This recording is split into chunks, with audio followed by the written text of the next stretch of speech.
ఇంకో విషయం ఏంటంటే ఈ యొక్క ప్రైవేట్ స్కూల్స్, పెద్ద ఉన్న ప్రైవేట్ స్కూల్స్, లక్షల్లో వసూలు చేసే ప్రైవేట్ స్కూల్స్ అన్నీ కూడా రాజకీయ నాయకులవే. వాళ్ళు ఎవరు? రాజకీయ నాయకులు ఎవరు? గవర్నమెంట్ తరఫున పనిచేసేవాళ్ళే. వాళ్ళని ఎవడు సస్పెండ్ చేస్తాడు? వాళ్ళకి ఎవడు పనిష్మెంట్ ఇస్తాడు? ఎవడెవడు?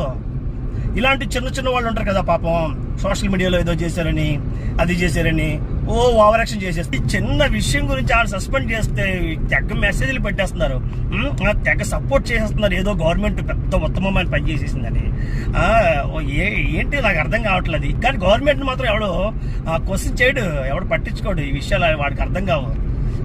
కాబట్టి కొంచెం ఆలోచించండి. కడుపు మంటతో మాట్లాడుతున్నాను ఈరోజు. నేను లక్షల రూపాయలు ఫీజులు కట్టినాడు. నేను అవన్నీ కంట్రోల్ చేయండి. ఫస్ట్ అవన్నీ కంట్రోల్ చేయండి. గవర్నమెంట్ టీచర్లలోని ఒక అవేర్నెస్ తీసుకురండి. వాళ్ళ పిల్లలందరినీ, గవర్నమెంట్ టీచర్ పిల్లలందరినీ కూడా గవర్నమెంట్ స్కూల్లో జాయిన్ చేయమని చెప్పండి.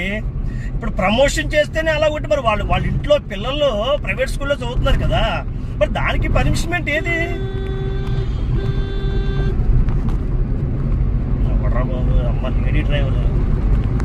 గవర్నమెంట్ టీచర్లు అందరూ కూడా వారి పిల్లల్ని గవర్నమెంట్ స్కూల్లోనే చదివించాలి.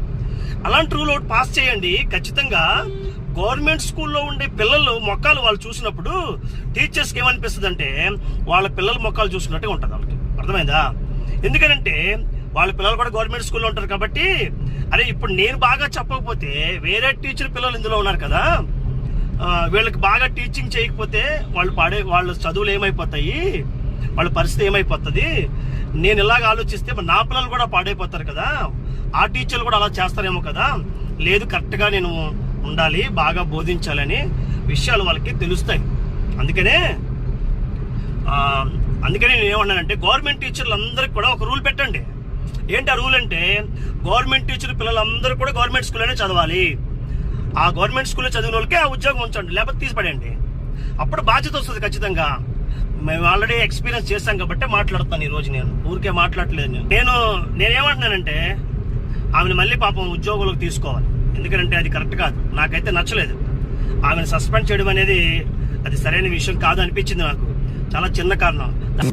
సమస్తము విడిచిన నన్ను వీడని నీ జ్ఞాపకం, ఆ జ్ఞాపకమే నన్ను నడిపించినది, ఆ జ్ఞాపకమే నన్ను బ్రతికించినది, ఆ జ్ఞాపకమే నన్ను నడిపించినది, ఆ జ్ఞాపకమే